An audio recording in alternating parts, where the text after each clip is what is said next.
Hello everyone. The previous class we have learned about solid waste management. If the solid waste is not managed properly, it may lead to disaster. Calamities due to humans and natural resources also need management, like waste management.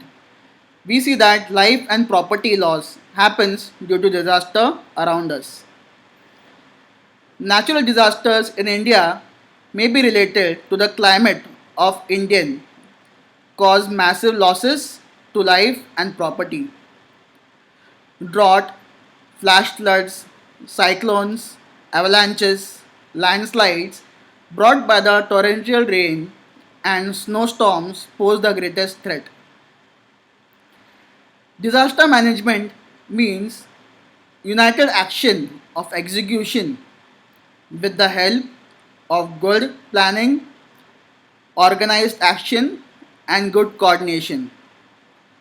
It includes prevention of losses and danger, improving tolerance, providing relief from disaster, minimizing the intensity and extent of harm, preparation to face the disaster, immediate action in the disaster situation, assessment of damages and intensity of the disaster, arranging for rescue work and help, rehabilitation and rebuilding. Disaster management in countries like Japan, which is constantly hit by earthquakes, tsunami, cyclones, includes state of the art technologies and well planned areas, houses, etc. People of these countries are made aware to handle themselves during the disaster. As this country is situated near the Pacific Ocean, it becomes very important for them for a well planned execution to avoid the disaster. Generally, the houses in these countries are made up of wood so that in case of earthquake, if the house falls, then too there will be no injuries. We, as the citizens of a country, should also know some basics of disaster management. First aid. After disaster, first aid to the disaster victim plays a very important role to saving the life of the victim. The main objective of first aid is prevention of death, preventing deterioration of health, and starting the process of rehabilitation. Hence, it is important to know about the emergency measures of first aid practices to be followed. These are called, first of all, let us see what are the principles of first aid. The main first three principles of first aid comes from ABC. What is A? A stand for airways. If the victim has difficulty breathing, the head should be held in the backward position, sloping position, or the chin should be raised so that the respiratory passage opens up. Now, the tongue is slipped out of the throat so the victim can breathe easily. In ABCs, the second one is breathing. If the breathing of the victim has stopped, then artificial ventilation using mouth to mouth resuscitation should be given to the victim.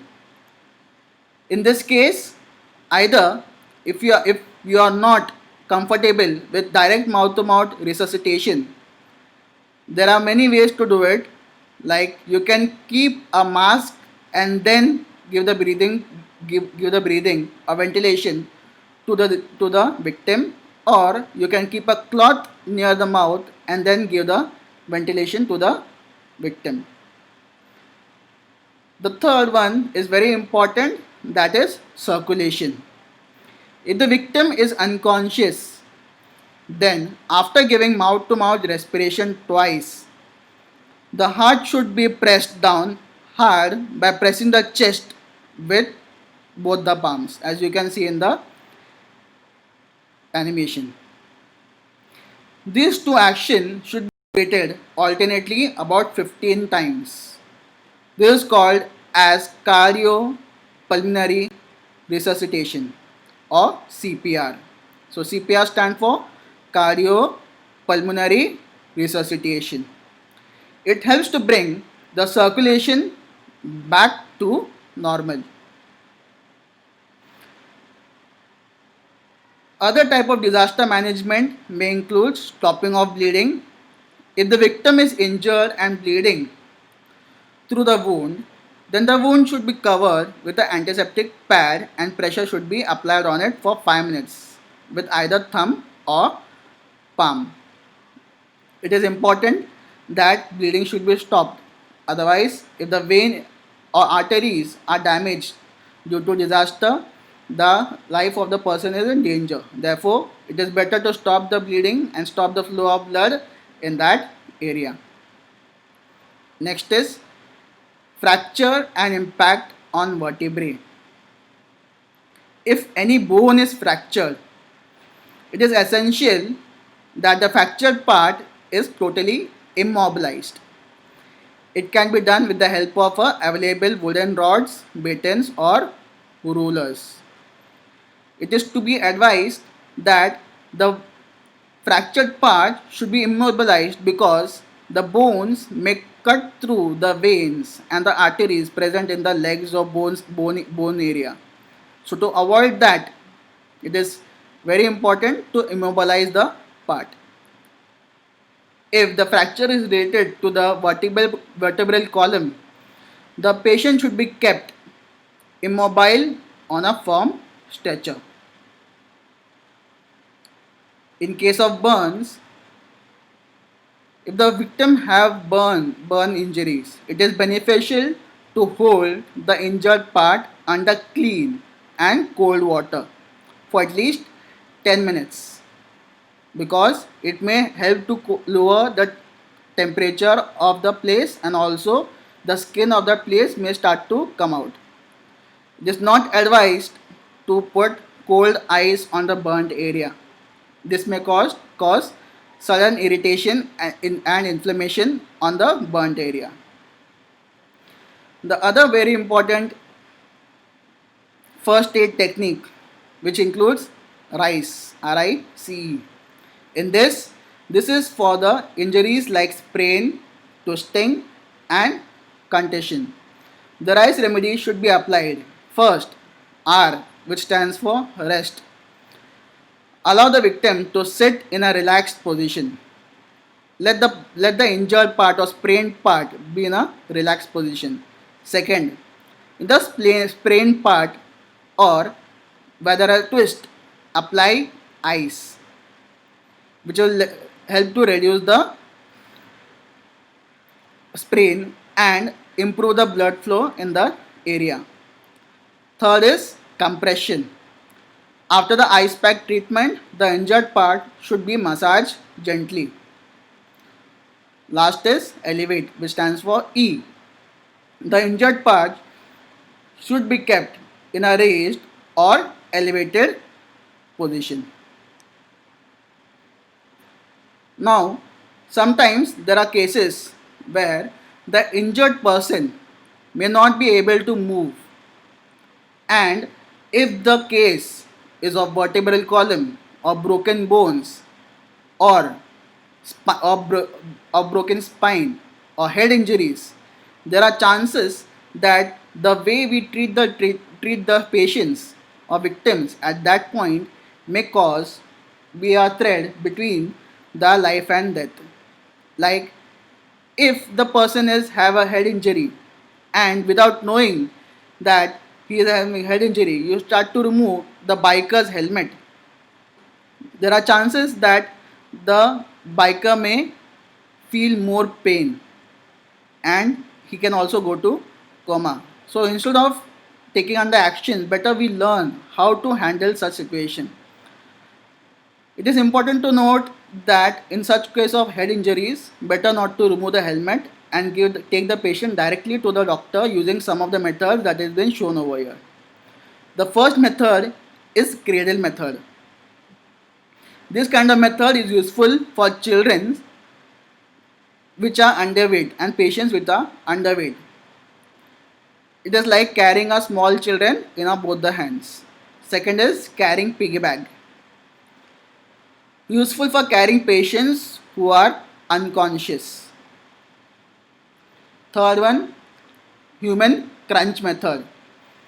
If one of the legs of the injured person is injured, then what you can do is you can put the leg onto one of your legs, and with minimal force on the other part of the leg you can move the person or victim to the nearest first aid place or hospital.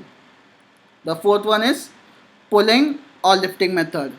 This method is generally used for the patients who are unconscious and they just have to be transported to a short distance. Carrying on forehand chair. This is useful when support is needed for the part below the waist. In this case, the base of the person is been made with the hand and they are interlocked with each other as a chair, seat of a chair. Sixth one, carrying on two-hand chair case. Useful for patients who cannot use their hand but can hold their body upright. So in these cases, one of the hand is below catching each other and the other hand is backside of the person. Now generally the methods used by the fire brigade, it includes lifting of the person. So in this way, A, B, C, D, E, you can observe this, they lift the person in such a manner. Last one, stretcher. In an emergency, if a conventional stretcher is not available, then a temporary stretcher can be made using bamboos, blankets, etc. Now let us watch a small video on this ways of transporting person.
Okay. Now in case of other emergency measures that are required, sometimes there are floods occurring due to disaster in some certain areas, like currently in Kolkata, or you can also say 2611 in Mumbai.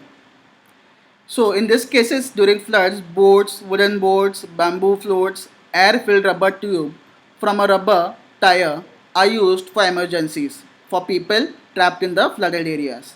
Now in case of fire, fire extinguishers which are transportable are used and wet blankets can be used to turn off the fire. Okay, now let us go. So this chapter is done. Let us go for some questions that are given in your textbook.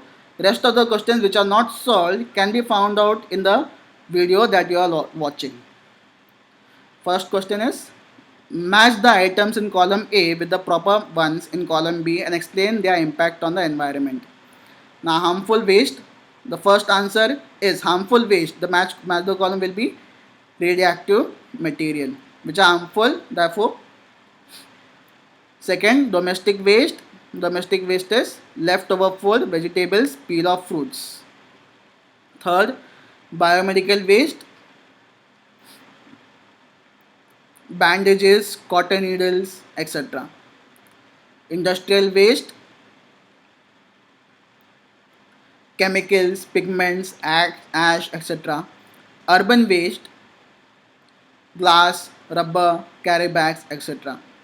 Now each of these waste have very significant impact on the environment, as radioactive materials, as we have discussed, will not be degraded over 1,000 years of time, and also it may damage the whole place. Domestic waste such as leftover food, vegetables and peels of fruit must be decomposed of properly to avoid any spread of diseases. Whereas biomedical waste also, this may cause infection and the bleeding. If the person has got some other kind of disease, the person handling those garbage can also cause this, that can cause disease to the other person. Industrial waste, it can be chemicals, pigments and ash. Chemicals, pigments and ash, when they are drained into the water, they may cause water pollution, because of which the flora and fauna of the sea and the rivers may die. Urban waste, glass, rubber, carry bags, these all things are non biodegradable, therefore it should be thrown off properly. Second question, complete the statement using the given option and justify the statements. Of the abiotic factors that affect biodiversity, by far the most important is geographical favorability. Why geographical favorability? Because geography of a particular place impacts the way of living of a person. Like if you go to desert, the way of living is different. They may use light clothes, and also the animals, the type of flora and fauna is different in each different regions. A description of climate conditions of short duration in a particular area is, yes, weather. Because weather is a climatic condition of a short duration of time. Irrespective of progress of human beings, we have to think about climate. Why we have to think about climate? Because farmers, aviation industry, fisheries, all of them depend on the type of climate that a particular area will be having. Because during the rainy season, the type of crops that are being put, during winter season, the type of crops that are harvested, all depend on climate. Establishment where various climate factors are recorded are called observatories. Observatories are the places where various climatic factors are being recorded, and using various satellites and radar instruments so that information can be conveyed to the people. Let us go for one of the questions that is given. Distinguish between weather and climate. Weather. Atmospheric condition at a specific time at a particular place are referred to as weather, whereas climate is a long-term predominant condition of the atmosphere. The changes of weather is for short duration, whereas the changes of climate is for long duration. Weather in one region may keep on fluctuating, whereas climate is comparatively fixed for one region. Weather is continuously changing, whereas climate does not change continuously. Fifth one, weather is related to a specific location and specific time. Climate is related to a long duration and large area. Degenerable and non-degenerable waste. The type of waste that is easily degenerated or decomposed is called degenerated waste. The type of waste that is not easily degenerated is called non-degenerable waste. This type of waste is called wet, solid or wet garbage. This type of waste is called dry garbage or dry waste. Such type of waste does not remain accumulated for a long time in the environment. Now, non-degenerable waste, such type of waste remain accumulated for a long time in the environment. Fourth one, the degenerable waste release the inorganic constituents back to the nature for recirculation, whereas the non-degenerable waste are not naturally decomposed. Unless recycled, their inorganic constituents are not sent back to the nature. That's why It is important to recycle the non-degenerable waste in a proper manner. Thank you.